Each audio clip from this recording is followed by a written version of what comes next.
తూర్పు గోదావరి జిల్లాలో తెలుగుదేశం అభ్యర్థులు ప్రచార భేరీ మోగించేందుకు సన్నద్దమయ్యారు.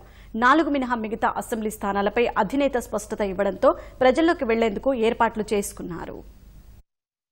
తూర్పు గోదావరి జిల్లాలో తెలుగుదేశం గెలుపు గుర్రాలను అధినేత చంద్రబాబు దాదాపుగా కొలిక్కి తెచ్చారు.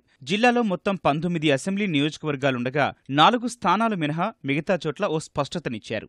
అమలాపురం, పి గన్నవరం స్థానాల్లో సిట్టింగ్ ఎమ్మెల్యేలకు మళ్లీ అవకాశం ఇస్తారా లేదా అనేది తేలలేదు. అరకు పార్లమెంటు పరిధిలో ఉన్న రంపచోడవరం అభ్యర్థిపై రేపు చంద్రబాబు నిర్వహించే సమీక్షలో కొలిక్కి వచ్చే అవకాశం ఉంది. ఇక రాజమహేంద్రవరం టికెట్ కోసం తీవ్ర పోటీ ఉండటం అధిష్టానానికి కత్తిమీద సాములా మారింది. ఈ టికెట్ను ఎమ్మెల్సీ ఆదిరెడ్డి అప్పారావు కుటుంబ సభ్యులతో పాటు ఆర్యాపురం కోఆపరేటివ్ బ్యాంక్ చైర్మన్ చల్లా శంకర్రావు, గుడా చైర్మన్ గన్ని కృష్ణ ఆశిస్తున్నారు.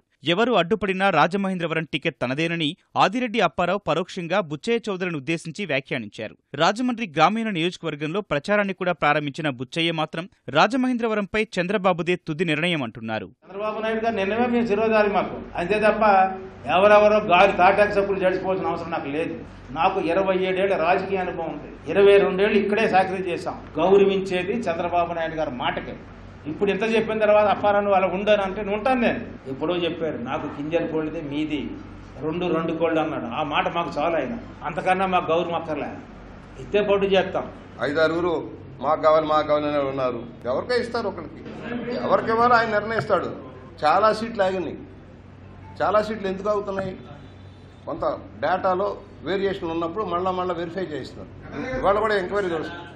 ప్రత్తిపాడు, జగ్గంపేట, పెద్దాపురం స్థానాల నుంచి సిట్టింగ్ ఎమ్మెల్యేలు వరుపుల రాజా, జ్యోతుల నెహ్రూ, చినరాజప్పనే మళ్లీ పోటీ చేయాలని నిర్ణయించిన చంద్రబాబు ఆ టికెట్లు ఆశిస్తున్న కొందరు నేతలను సమన్వయం చేసుకోవాలని నిర్దేశించారు. ఇక కాకినాడ గ్రామీణ నుంచి సిట్టింగ్ ఎమ్మెల్యే అనంతలక్ష్మి నేటి నుంచి ప్రచారానికి శ్రీకారం చుట్టనున్నారు. చంద్రబాబు నాయుడు గారు నాకు 3వ టికెట్ అనౌన్స్ చేయడం జరిగింది. ముందు చేసిన సేవలన్నీ కూడా అందరూ కూడా వారి సర్వే ప్రకారంగా వారు చేసుకున్న అన్ని విధాల్లో కూడా మాకు కాకినాడ రోడ్లో ఎక్కడ ఇబ్బంది లేకుండా ప్రజలందరూ కూడా మీ ఎమ్మెల్యే గారు అందుబాటులో ఉన్నారా, మీ ఎమ్మెల్యే గారు మీకు అన్ని పనులు చేశారంటే అందరూ కూడా ఓటు నొక్కడం జరిగింది. అదే రిపోర్టు మాకు అక్కడ ఉంది. అందుకే మాకు జిల్లాలో ఫస్ట్ మా భార్యాభర్త ఇద్దరిని రమ్మంటం జరిగింది. వచ్చిన తర్వాత అన్నీ కూడా బాగున్నాయి, ఈసారి చేసుకోండి అమ్మంటం జరిగింది. ఇక తూర్పుగోదావరి జిల్లాలోని లోక్సభ స్థానాల విషయానికొస్తే అమలాపురం నుంచి దివంగత స్పీకర్ బాలయోగి కుమారుడు హరీష్ మాథుర్, కాకినాడ నుంచి చలమలశెట్టి సునీల్ పేర్లు దాదాపు ఖరారయ్యాయి. రాజమహేంద్రవరం ఎంపీ మురళీమోహన్ మళ్లీ పోటీ చేయబోనని ప్రకటించడంతో ఎవరిని బరిలోకి దించాలనే కసరత్తు జరుగుతోంది.